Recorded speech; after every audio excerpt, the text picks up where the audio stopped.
ನಮಸ್ಕಾರ ಸ್ನೇಹಿತರೆ, ನಾನು ನಿಮ್ಮ ಆಶಾಸ್ ಕಿಚನಿಂದ. ಸ್ನೇಹಿತರೆ, ಇವತ್ತು ನಾನು ನಿಮಗೆ ಆಲೂಗಡ್ಡೆ ಗ್ರೇವಿ ಮತ್ತು ಪೂರಿ ಮಾಡೋದನ್ನ ಚೆನ್ನಾಗಿ ಉಬ್ಬಿ ಬರೋ ಥರ ಪೂರಿ ಯಾವ ಥರ ಮಾಡೋದು ಅಂತ ಕೆಲವೊಂದು ಟ್ರಿಕ್ಸ್ ಹೇಳ್ಕೊಡ್ತೀನಿ. ಬನ್ನಿ ಹಾಗಾದರೆ ಹೇಗೆ ಮಾಡೋದು ಅಂತ ನೋಡ್ಕೊಳ್ಳೋಣ. ಪೂರಿ ಮಾಡಲು ಬೇಕಾಗುವಂಥ ಪದಾರ್ಥಗಳು: ಗೋಧಿ ಹಿಟ್ಟು, ಮೈದಾ ಹಿಟ್ಟು, ಬಾಂಬೆ ರವೆ ಮತ್ತು ರುಚಿಗೆ ತಕ್ಕಷ್ಟು ಉಪ್ಪು. ಆಲೂಗಡ್ಡೆ ಗ್ರೇವಿ ಮಾಡಲಿಕ್ಕೆ ಬೇಕಾಗಿರೋದು 2 ದೊಡ್ಡ ಗಾತ್ರದ ಈರುಳ್ಳಿ, 5 ರಿಂದ 6 ಹಸಿಮೆಣಸಿನಕಾಯಿ, ಸಣ್ಣದು 1 ಟೊಮೊಟೊ ಹಣ್ಣು, ಆಲೂಗಡ್ಡೆ, ಸ್ವಲ್ಪ ಕೊತ್ತಂಬರಿ ಮತ್ತು ಎಣ್ಣೆ.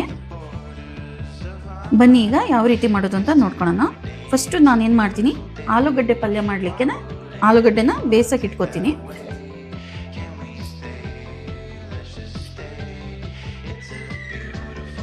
ಅದಕ್ಕೆ ಸ್ವಲ್ಪ ಉಪ್ಪು,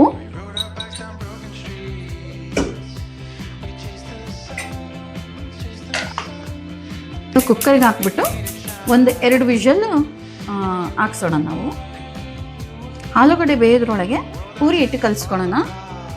ನೋಡಿ ಸ್ನೇಹಿತರೆ, 1 ಕಪ್ಪು ನಾನು ಗೋಧಿ ಹಿಟ್ಟಿಗೆ ಅದಕ್ಕೆ ತಕ್ಕಂತೆ 1 ಕಪ್ಪು ಮೈದಾ ಹಿಟ್ಟು ತೊಗೊಂಡಿದ್ದೀನಿ ಮತ್ತು ಕಾಲು ಕಪ್ಪಷ್ಟು ಬಾಂಬೆ ರವೆ ತೊಗೊಂಡಿದ್ದೀನಿ. ಇವು 3 ಕರೆಕ್ಟಾಗಿ ಮಿಕ್ಸ್ ಮಾಡಿಕೊಂಡು ನಾವು ಚಪಾತಿ ಹಿಟ್ಟಿನ ಅದಕ್ಕೆ ಕಲಿಸ್ಕೋಬೇಕು. ಈ ಥರ ಮಾಡೋದ್ರಿಂದ ನಾವು ಪೂರಿ ಚೆನ್ನಾಗಿ ಉಬ್ಬು ಬರೋ ಥರ ನಾವು ಮಾಡ್ಕೋಬೋದು. ಆಮೇಲೆ ರುಚಿಗೆ ತಕ್ಕಷ್ಟು ಉಪ್ಪು ಇಷ್ಟು ಹಾಕ್ಬಿಟ್ಟು ಚಪಾತಿ ಹಿಟ್ಟಿನ ಹದಕ್ಕೆ ಕಲಿಸ್ಕೋಬೇಕು. ತೀರಾ ಮೆತ್ತಗೆ ಕಲಿಸ್ಬಾರ್ದು, ಗಟ್ಟಿನೂ ಆಗಿರಬಾರ್ದು. ನೀರು ನೋಡಿ ಹಾಕಬೇಕು. ಫಸ್ಟಿಗೆ ಒಂದೇ ಸರಿಗೆ ನೀರು ಹಾಕಿ ಕಲಿಸ್ಬಾರ್ದು. ಎಷ್ಟು ಬೇಕು ಪ್ರಮಾಣ ನೋಡ್ಕೊಂಡು ಕಲಿಸ್ಕೋಬೇಕು. ನೋಡಿ ಫ್ರೆಂಡ್ಸ್, ಈ ರೀತಿ ಅದಕ್ಕೆ ಕಲಿಸ್ಬೇಕು. ನೆಕ್ಸ್ಟ್ ಈಗ ಇದಕ್ಕೆ ಸ್ವಲ್ಪ ಎಣ್ಣೆ ಹಾಕ್ಬಿಟ್ಟು ಸುತ್ತಲೂ ಸವರ್ಬಿಟ್ಟು ಒಂದು ಅರ್ಧ ತಾಸು ನೆನೆಯಕ್ಕೆ ಬಿಡೋಣ. ಹಿಟ್ಟು ನೆನೆಯೋ ಅಷ್ಟರಲ್ಲಿ ನಾವು ಆಲೂಗಡ್ಡೆ ಗ್ರೇವಿಗೆ ಒಗ್ಗರಣೆ ಹಾಕೋಣ. 2 ಟೇಬಲ್ ಸ್ಪೂನು ಎಣ್ಣೆ ಕಾದ ನಂತರ ಒಂದು ಸ್ವಲ್ಪ ಸಾಸಿವೆ, ಅದು ಚಟಪಟ ಸಿಡಿಯೋಷ್ಟೊತ್ತಿಗೆ ನಾವು ಫಸ್ಟ್ ಹಸಿಮೆಣ್ಸಿನ್ಕಾಯಿ ಹಾಕಬೇಕು. ಯಾಕಂತಂದರೆ ಫಸ್ಟ್ ಹಸಿಮೆಣ್ಸಿನ್ಕಾಯಿ ಹಾಕೋದ್ರಿಂದ ಖಾರ ಎಲ್ಲ ಚೆನ್ನಾಗಿ ಬಿಟ್ಕೊಳ್ಳುತ್ತೆ. ಈ ರೀತಿ ಹಸಿಮೆಣ್ಸಿನ್ಕಾಯಿ ಸ್ವಲ್ಪ ಫ್ರೈ ಆದಮೇಲೆ ಈರುಳ್ಳಿ ಹಾಕಬೇಕು. ಈರುಳ್ಳಿನ ಚೆನ್ನಾಗಿ ಬಾಡಿಸ್ಕೊಳ್ಳೋಣ. ಹಣ್ಣು, 1 ಚಿಟಿಕೆ ಅರಿಶಿನ, ರುಚಿಗೆ ತಕ್ಕಷ್ಟು ಉಪ್ಪು. ನಾವು ಆಲೂಗಡ್ಡೆಗೆ ಉಪ್ಪು ಹಾಕಿರೋದ್ರಿಂದ ಸ್ವಲ್ಪ ಕಡಿಮೆನೇ ಹಾಕೋಬೇಕು. ಆಮೇಲೆ ಟೇಸ್ಟ್ ನೋಡ್ಕೊಂಡ್ಬಿಟ್ಟು ಹಾಕಕ್ಕೆ ಬರುತ್ತೆ. ಆಲೂಗಡ್ಡೆನ ಈ ಥರ ಸ್ಮ್ಯಾಶ್ ಮಾಡ್ಕೋಬೇಕು ಸಣ್ಣಕ್ಕೆ ಮಾಡ್ಕೊಂಡು. ಈಗ ಒಗ್ಗರಣೆ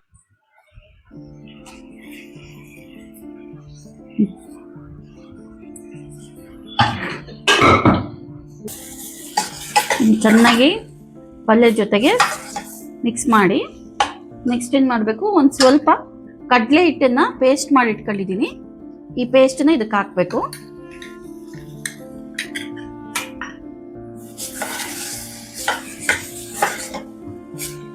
ಹಾಕ್ಬಿಟ್ಟು ಇದಕ್ಕೆ ಸ್ವಲ್ಪ ನೀರು ಹಾಕ್ತೀನಿ. ಅಂದರೆ ಇದೊಂಥರ ಗ್ರೇವಿ ಥರ ಆಗುತ್ತೆ ಸ್ನೇಹಿತರೆ.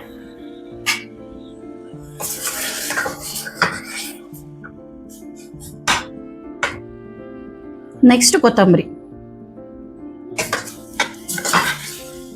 ಈಗ ಸ್ನೇಹಿತರೆ ಇದನ್ನ ಬಿಸಿಯಾಗಿ ಸರ್ವ್ ಮಾಡೋಣ. ಈಗ ಪೂರಿ ಉದ್ದ ತೋರಿಸ್ತೀನಿ. ಈ ಥರ ಸ್ವಲ್ಪ ಹಿಟ್ಟು ಹಚ್ಕೊಂಡ್ಬಿಟ್ಟು ಸ್ವಲ್ಪ ದಪ್ಪನೇ ಇರಬೇಕು. ಭಾಳ ತೆಳುವು ಮಾಡ್ಕೊಂಡ್ರೆ ಕಟಾಕಟಿ ಆಗ್ತತಿ.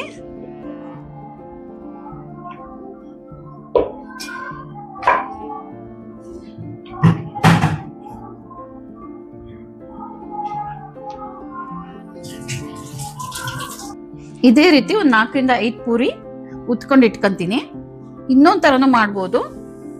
ಎಣ್ಣೆನ ಸ್ವಲ್ಪ ಡಿಪ್ ಮಾಡಿಬಿಟ್ಟು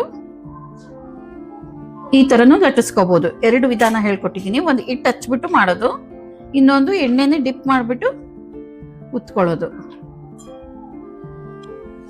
ನೋಡಿ ಸ್ನೇಹಿತರೆ, ಪೂರಿ ಎಷ್ಟು ಚೆನ್ನಾಗಿ ಈ ಥರ ಮೇಲ್ಗಡೆ ಹಿಂಗೆ ಎಣ್ಣೆ ಸ್ವಲ್ಪ ಸ್ಪ್ರಿಂಕಲ್ ಮಾಡಬೇಕು. ಎಷ್ಟು ಚೆನ್ನಾಗಿ ಉಬ್ಬಿ ಬರುತ್ತೆ.